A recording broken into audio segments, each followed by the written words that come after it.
Next up, we have an actual comedian, Jacob Deleon, performing Asian sensation comedy. Let's give him a warm round of applause and hope his jokes are better than Orman.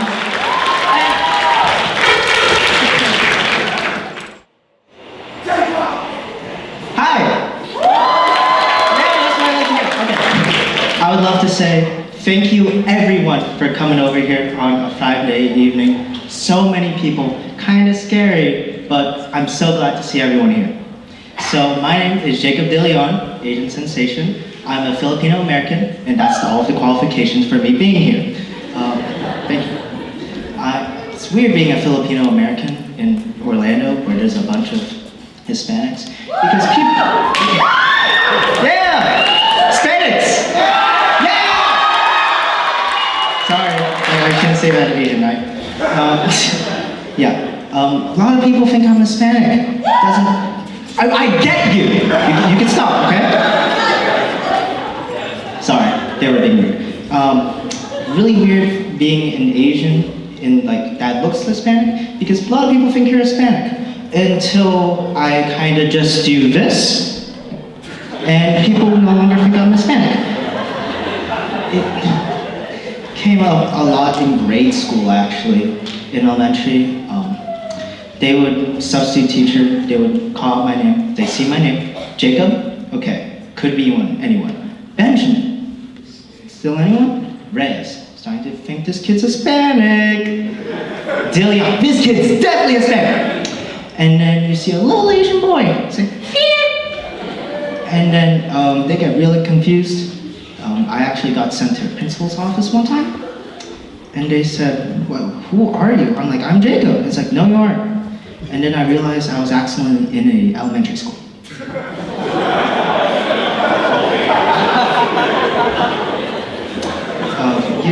You don't see that many Asian comedians.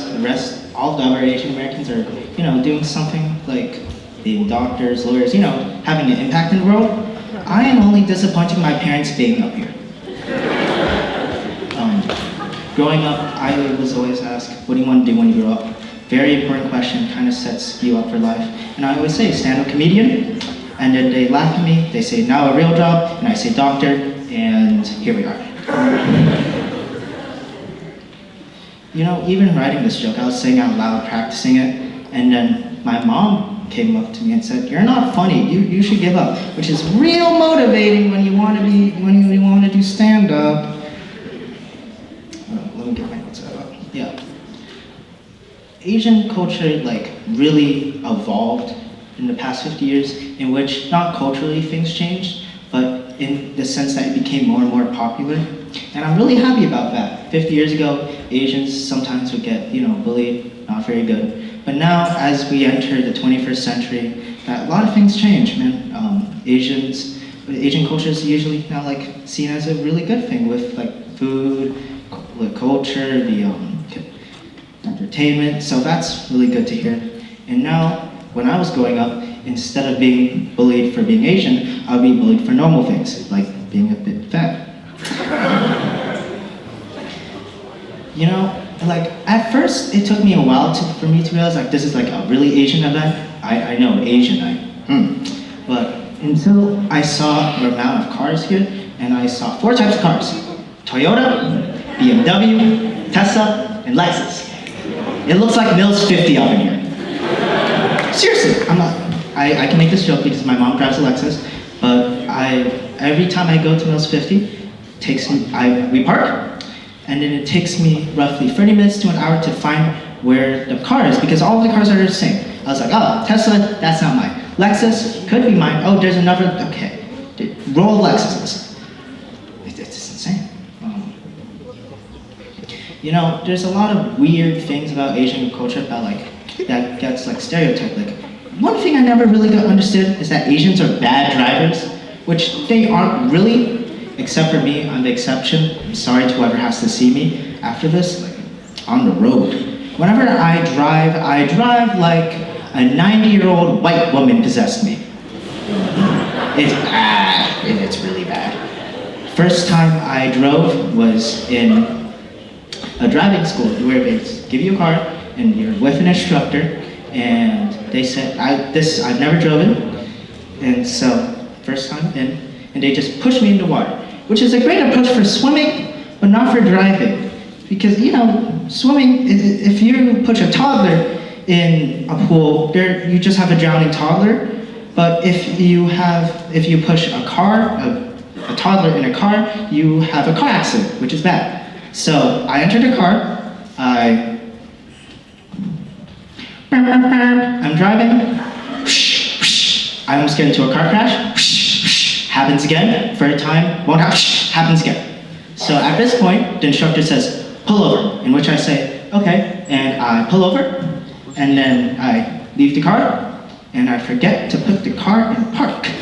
So, this is the car. As I'm leaving the car, it goes, and it almost falls into a hill, which is kind of scary. Ooh, I'm sorry. Another weird Asian stereotype that's horrible is that Asian parents are kind of strict, which I kind of disagree with because they just want what's best for their parents, for their children. I mean, parents. Well, baby parents. Thank you to that one guy who laughed. Thank you to the other people. Thank you. Anyway, what's your name? Vanessa. Thank you. You're amazing. Really elevated my ego here. Anyway, where was I? Wait, what? What? Yeah, okay, that's what I thought. So, where was I? Oh yeah, Asian parents. One thing they're kind of weird about is relationships, because if you are in a relationship, they're gonna love your lover more than they love you. It's really weird. They start comparing you to others, which is really bad. And then if you are in a relationship, it gets really sad. Like, for example, I'm not in a relationship, so I went to my optometrist, and the first thing he asked was not, how are your eyes, but you got a girlfriend yet? Which is a wild statement to say, especially to a 16-year-old when you're like 50. Like, the way he said it so like nonchalantly was like, if you put that guy in a murder scene, no, let me rephrase that. If he was in a murder, if he got murdered, he would have brushed it off. And then, so I looked at him and I said, focus what's up here, not down here, because this is where it hurts. Ladies, I'm the villain. That's all, folks.